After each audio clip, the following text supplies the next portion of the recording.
last exercise, we're gonna go from a pike position on the parallel bars into a planche. Okay, so I'm allowing my hips to come forward. I'm squeezing the bars together to get my lats and my pecs to work. This can add a lot of strain on the wrists.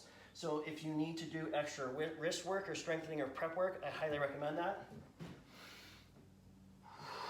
So I'm going to grip, squeeze the glutes, pull everything tight, hold for a breath, come back up,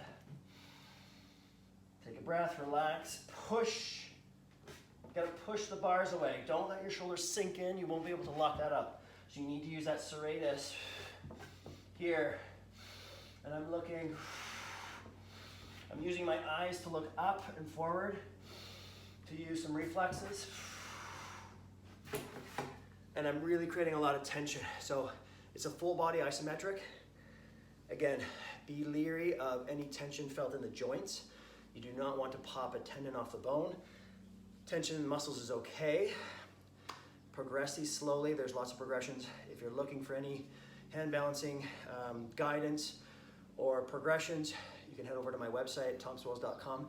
I have a full video tutorial handstand workshop that teaches you self-assessment and how to fix any weak links, hands, wrists, elbows, shoulders, core, thoracic spine.